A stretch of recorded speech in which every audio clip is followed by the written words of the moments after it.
सिखाऊंगी आम की चटनी। आम की चटनी या कैरी के कुचला कहते हैं हम लोग इसे, और ये बहुत मज़ेदार बनता है। उसके लिए मैंने 2 कैरियाँ लेकर उसको कट कर लिया है। लहसुन जो है वो मैंने 6 से 8 जवे जो है वो फ्रेश लेकर इसको छील लिया है। 2 हरी मिर्चें बड़ी वाली हरी और 2 लाल छोटी वाली साबुत। हल्दी आधा चम्मच, जीरा आधा चम्मच, नमक हस्बे जायका ले लेगा आप, मैंने आधा चम्मच ही लिया है। और इसमें थोड़ी सी मैं चीनी डालती हूँ, बिल्कुल 1/4 टीस्पून कर लेगा आप। और जो है सरसों का तेल, इसको कड़वा तेल भी कहते हैं, ये इसके अंदर जब ये पूरी तैयार हो जाएगी तो फिर इसमें ऐड करूंगी। ये चटनी जो है वो आमिल दस्ते के अंदर या आप सिलबट्टे में बनाएंगे तो इसका बहुत अच्छा टेस्ट आएगा। मैं अभी आमिल दस्ता यूज कर रही हूँ।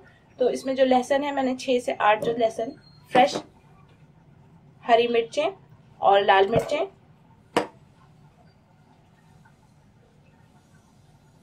जीरा,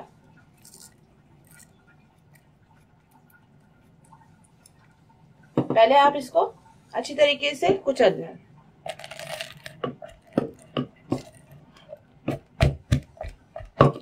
अब ये हाफ डन हो जाए, जब ये आधा इसमें अभी देखिए थोड़ा बाकी है, पूरी सही तरीके से जो है मैंने इसको कुचला नहीं है।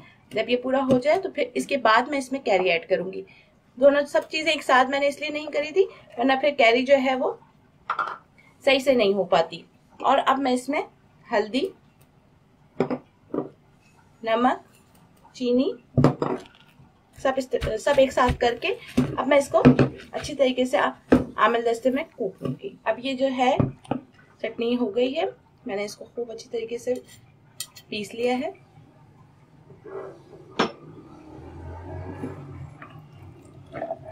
देखिए इस फॉर्म में आ जाएगी।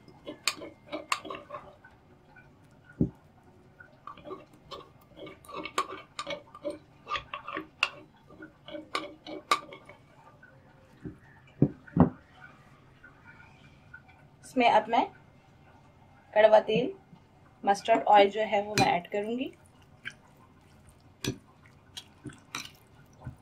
और इसको अच्छी तरीके से मिक्स करके, ये दाल चावल या आप कोई भी सालन या पराठे के साथ आप इसको सर्व करें, बहुत मज़ेदार होती है। और सबसे बड़ी बात ये है कि ये आजकल के हिसाब से जैसे गर्मियाँ बहुत हैं उसके लिए बहुत अच्छी है। इसमें लहसुन भी और ज़ीरा, हरी मिर्चें, सारी चीज़ें ऐसी हैं जो कि फ़ायदेमंद हैं और खाने को हजम करने में मदद देती हैं।